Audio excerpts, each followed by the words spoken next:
धेरैजनाले मलाई कमेन्ट गरे नि दाजु तपाईँको भिडियो आएको छैन र भाइ पनि भन्छन् कसैले र भाइ तपाईँको भिडियो आएको छैन के भयो भिडियो भनेर मलाई धेरैजनाले सोध्नु हुँदैछ। नमस्कार, म हो राज विश्वकर्मा र तपाईँहरूको फेभरेट एक्टर त होइन होला र भिडियो त केही भएको छैन र मैले अहिले फिलहाल टाइम भेटेको छैन। घरमा पनि धेरै काम छ किनकि घरमा सानो बाठो भनेपछि म नै हो घरको सानो छोरा र घरको यताउति काम त सम्हाल्नु पर्यो भनेर मैले भिडियो बनाउने टाइम चाहिँ भेटेको छैन। र गाइस अरू धेरैजनाले पनि कमेन्ट गरिदिन्छ नि तपाईँको भिडियो बहुत मजा लाग्यो र तपाईँहरूलाई चाहिँ कस्तो लाग्यो भने कमेन्ट गरिदिनु होला। र अब म टाइम निकालेर राति भए पनि दिन 1 गरेर भए पनि म भिडियो चाहिँ अपलोड गर्नेवाला छु युट्युबमा। र फिलहाल म अब देखाउने छु तपाईँहरूलाई म किन यति बिजी छु है ल।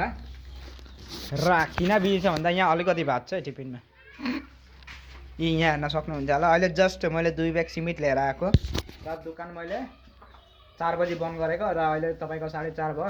यो सिमेन्ट ल्याएँ, यहाँ हेर्न सक्नुहुन्छ होला, अलिक ब्लर आउँदैछ। यहाँ सिमेन्ट ल्याएँ, यही दोकान जाँदाखेरि झोला लिएर जान्छु, भात छ र दोकानमा पनि टाइम दिँदैछु, घरमा पनि टाइम, किनकि घरमा पनि काम गर्दैछौँ र तपाईँहरूलाई देखाउने छु के को काम। यहाँ आउनुहोस् र यो चाहिँ हाम्रो हेर्न सक्नुहुन्छ होला बाथरुमको हालत। ए अगाडिबाट कति चिटिक्कै परेको छ, यता हेर्नु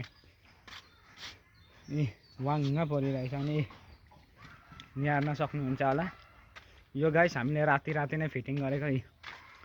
यहाँ हेर्नु, अब यो छतको काम चाहिँ कम्प्लिट भयो र आजको काम चाहिँ हाम्रो यी वाल हाल्नु छ।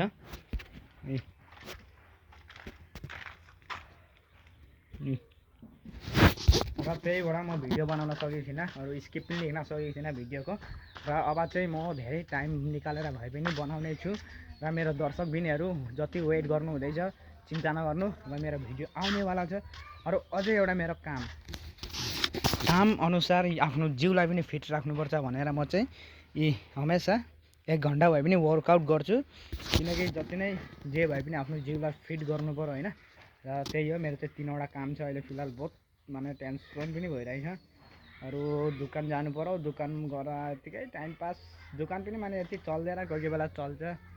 अरू त्यही भन्न चाहन्छु र आजको लागि यति नै हो। भेटौँला कमेडी ब्लगमा।